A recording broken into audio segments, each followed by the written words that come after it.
आपण पण अभ्यासक बोलवले सगळे उभं राहिले सगळे अभ्यासक आहेत यांच्यावर ध्यान राहू दे रे बाबा. या म्हणले जाता उद्या नाही म्हणते म्हणून सांगतो.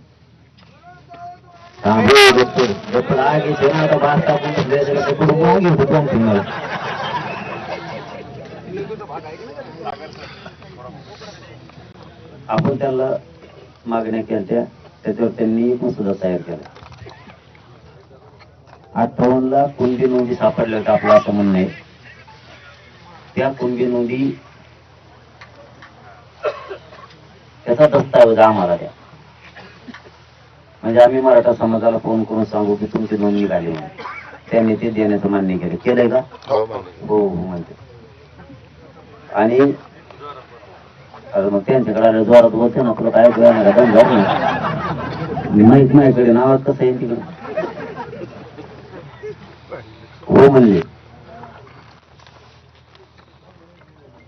ज्या 58 नोंदी सापडल्या त्यांचे कुणबी प्रमाणपत्र द्या. 39 लाख जवळपास दिले. जे राहिले ते द्या तर त्याच्यावर बी कारवाई करतो म्हणून त्यांनी सांगितलंय. ते पण देतो. मागे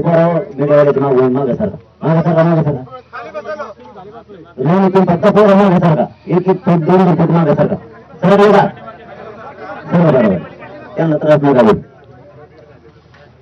ऐकून घ्या. 58 लाख नोंदीचे दस्तावेज आपल्याला द्यायला सरकार तयार आहे. कारण ते काय ग्रामपंचायतला चिटकेलच म्हणून महाराष्ट्रात आपणच देऊ. ते पण ग्रामपंचायतला चिटकेणार आहे. ते पण चिटकेणार आहे.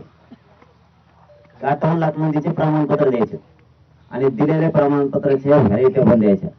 त्याच्यावर 15 दिवसाला ते एक कमिटी करून लक्ष ठेवणार आहे. तर अहवाल आयुक्ताकडून घेत राहणार आहे. विभागीय आयुक्ताला महाराष्ट्रभरातल्या विभागीय आयुक्ताला सगळे आयुक्त जे असतील त्यांचे 5-6 त्यांच्यावरती ती जबाबदारी. एवढी विषय क्लिअर झाला. आता 58 लाख नोंदीचा त्याचे प्रमाणपत्र देणार, व्हॅलिडिटी पण देणार आणि ती दस्तावेज आपल्याकडे येणं लय गरजेचं आहे.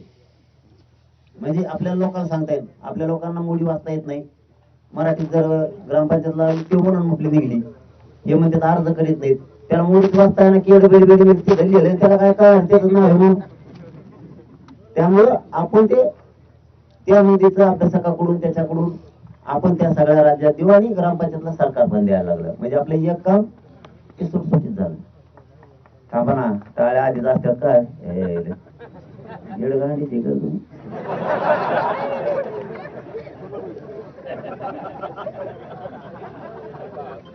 दुसरा त्यांचं म्हणणं काय ते सांगायलो. एक मुद्दा 58 लाखाचा क्लिअर झाला. नुसता क्लिअर नाही झाला. त्यांचं म्हणणं हे तुम्हाला मी ड्राफ्ट दिलाय. याच्या आम्हाला उच्च स्तरावर सरकार आणि प्रशासन दोघांकडून सूचना काढायच्या अधिकाऱ्यांना. काय काढायच्या ते पण ध्यानात ठेवा बरं का. नाही तर परत ते काय मिळालं काय राहिलं याच्यात चालायचं. 58 लाख नोंदी त्याचे प्रमाणपत्र न दिल्यास संबंधित अधिकाऱ्यावर निलंबनाची कडक कारवाई करण्यात येणार. हे सूचना ते देणार ना. म्हणजे घाबरल ना तेव्हा त्याला कळलं. आपण नोंद असून नाही दिल्यावर व्हॅलिडिटी असून नाही दिल्यावर मग कारवाई होईल आपल्यावर. आणि ह्या सूचना द्याव्या लागणार आहेत तर अधिकारी घेईल. असा मला एकटा ड्राफ्ट देऊन नाही चालणार. प्रत्येक अधिकाऱ्यापेक्षा ते कागद जर गेला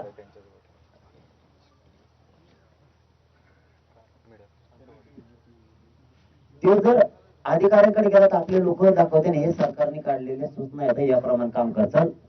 आणि आपल्याला जर ड्राफ्ट दिला तर ते म्हणतील ते तुमच्या ठरलेले सरकारचं तुमचं ऐकणार नाहीत अधिकारी. म्हणून ह्यो सरकारचेच आदेश वरिष्ठ अधिकाऱ्याचेच आदेश संबंधित अधिकाऱ्याला गेले तर ते घेईल. ते काढतो म्हणते. एक वर्ष झाला. दुसरा हैदराबाद गॅझेटियरनुसार जातीचे प्रमाणपत्र देण्यात यावे कुणबी जातीच्या. तर त्यांनी ESOP तयार केली.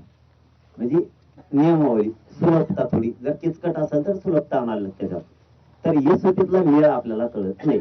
आपल्याला एवढंच कळतं हैदराबाद गॅझेटियर त्याच्यात मराठीच्या नोंदी येतात आणि त्याप्रमाणे मराठवाड्यातल्या मराठ्याला कुणबी प्रमाणपत्र द्या. ESOP खुसुद्दीन हे लकडे राबून पडत नाही. ते किचकट जावण्याचं काम असते. मग ते अभ्यासक बोलले हे डोके खाणार लय डोके खाते. दुपारपासून ते डोकं खाते. त्यांचं खात्याचं नाव आपलं खाते. त्यांना ESOP ते म्हणते योग्य आहे की योग्य हा सगळे हा म्हणजे ते आता अभ्यास आणि जे आहे ते खरं आहे. तज्ञ अभ्यासकांना